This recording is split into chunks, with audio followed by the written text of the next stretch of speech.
दोस्तों, म्यांमार ने किया हमला। भारत की करोड़ों की संपत्ति तबाह मिशन अजीत डोभाल शुरू। भारत ने किया ऐसा कड़ा प्रहार जिसे कभी म्यांमार भूल नहीं पाएगा।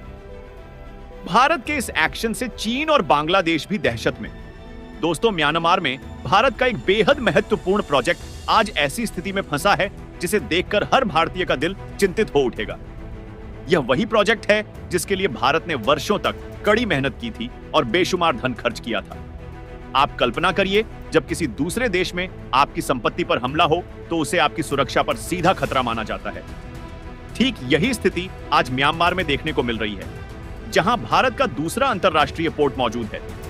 इस पोर्ट को भारत ने 500 मिलियन अमेरिकी डॉलर से तैयार किया और म्यांमार की संपूर्ण विकास परियोजना पर भारत ने लगभग 1.7 अरब डॉलर का निवेश किया। यह पैसा भारत के भविष्य को सुरक्षित करने और उसकी अंतरराष्ट्रीय ताकत को मजबूत करने के लिए लगाया गया था। लेकिन आज यह पैसा संकट में फंसा नजर आ रहा है, क्योंकि इस पोर्ट पर लगातार हमले हो रहे हैं। म्यांमार के अंदर भारत विरोधी गतिविधियां तेज हो चुकी हैं, खासकर उस दिन से जब यह खबर सामने आई कि म्यांमार का कुछ हिस्सा भारत के साथ जुड़ने की इच्छा जाहिर कर रहा है। यह खबर न केवल चीन को खलने वाली है, बल्कि दुनिया के कई देशों को भी चिंता में डालने वाली है। भारत की इस बढ़ती ताकत से कई देशों को परेशानी हो सकती थी है, लेकिन भारत दृढ़ संकल्पित है और अपने हितों की सुरक्षा के लिए पूरी तरह तैयार है। आज के इस वीडियो में हम आपको म्यांमार में चल रही पूरी कहानी और इसके पीछे की सच्चाई बताएंगे।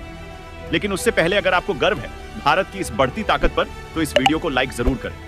अब आइए पूरी खबर पर नजर डालते हैं। दोस्तों, अब बात करते हैं भारत की उस अनमोल संपत्ति की जो म्यांमार में स्थित है। यह संपत्ति है भारत का दूसरा अंतरराष्ट्रीय पोर्ट, जिसका नाम है सिवे पोर्ट। यह पोर्ट भारत ने अप्रैल 2024 में अपने नियंत्रण में लिया था।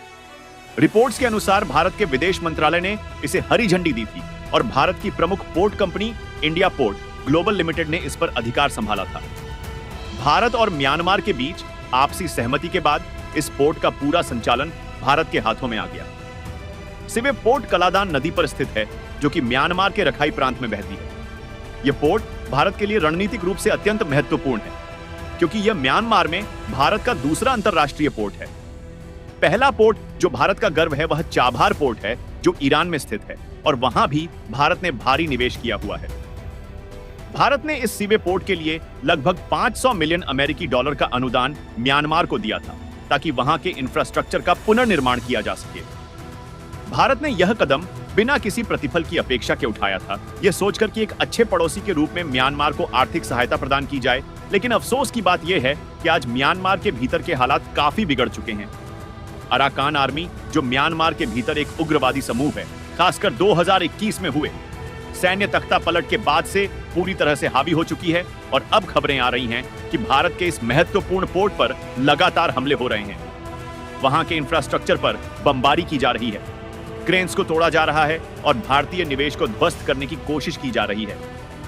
यह घटनाएं न सिर्फ म्यांमार के भीतर की अशांति को दर्शाती हैं, बल्कि यह भी दिखाती हैं कि भारत के हितों पर सीधा हमला किया जा रहा है। जानकारी के लिए आपको बता दें कि सतवे पोर्ट पहले म्यांमार की सेना के नियंत्रण में था, लेकिन अब अराकान आर्मी इसे अपने कब्जे में लेने की कोशिश कर रही है। अब आपके मन में यह सवाल जरूर उठेगा कि भारत को आखिर ऐसी क्या जरूरत पड़ी कि अपने विशाल तटीय क्षेत्र और बड़े बड़े डीप सी पोर्ट्स होने के बावजूद हमें म्यांमार के अंदर यह पोर्ट लेने की आवश्यकता क्यों हुई? इसका जवाब बेहद महत्वपूर्ण है। भारत का उद्देश्य था कि इस सिवे पोर्ट का इस्तेमाल करते हुए सिलीगुड़ी कॉरिडोर पर निर्भरता कम की जाए। भारत के नॉर्थ ईस्ट को बाकी देश से जोड़ने के लिए अभी हमें चिकन नेक कहलाने वाले संकरे क्षेत्र से होकर गुजरना पड़ता है।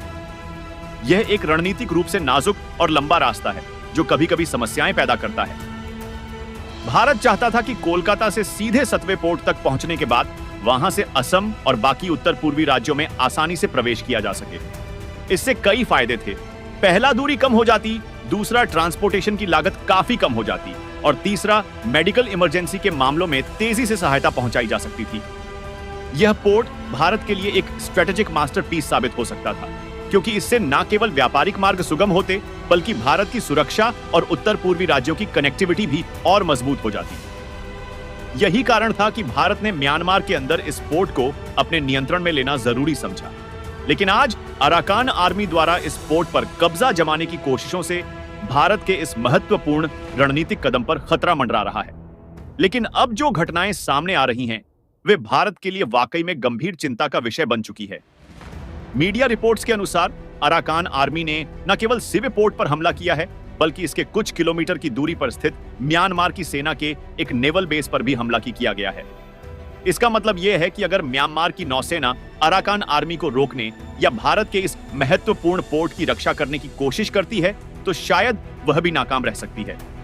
स्थिति बेहद नाजुक हो चुकी है और अब यह संभावना काफी बढ़ गई है कि भारत के $500 मिलियन का निवेश वाला यह पोर्ट अराकान आर्मी के नियंत्रण में जा सकता है। अगर ऐसा होता है तो यह भारत के लिए एक बहुत बड़ा झटका साबित होगा। ऐसे में अब समय आ चुका है कि भारत सरकार निर्णायक कदम उठाए और इस संकट का समाधान निकाले। अब बात करते हैं भारत और म्यांमार के बीच की अंतर्राष्ट्रीय गतिविधियों की। भारत और म्यांमार के बीच लगभग 1600 किलोमीटर लंबी सीमा है, जहां भारत ने दोनों देशों के नागरिकों के बीच व्यापार को सुगम बनाने के लिए 10 से 16 किलोमीटर का फ्री मूवमेंट जोन खोल रखा था। इससे दोनों देशों के लोग बिना किसी परेशानी के व्यापार कर सकते थे और दोनों देशों के बीच शांति और मित्रता बनी हुई थी। लेकिन आपको याद होगा, जब बांग्लादेश में शेख हसीना के शासन में तख्ता पलट हुआ था, तब शेख हसीना ने देश छोड़कर भारत में शरण ली थी। उस समय से ही वह इस बात पर जोर देती रही कि एक पश्चिमी देश इस स्थिति को उत्पन्न करने के लिए जिम्मेदार है। बाद में संयुक्त राष्ट्र यूएन में भी यह स्वीकार किया गया कि वास्तव में अमेरिका ही वह देश था जो इस क्षेत्र में एक नया क्रिश्चियन देश बनाने की कोशिश कर रहा था। उनका उद्देश्य था बांग्लादेश और म्यांमार के कुछ हिस्सों को तोड़कर एक नया देश बनाना।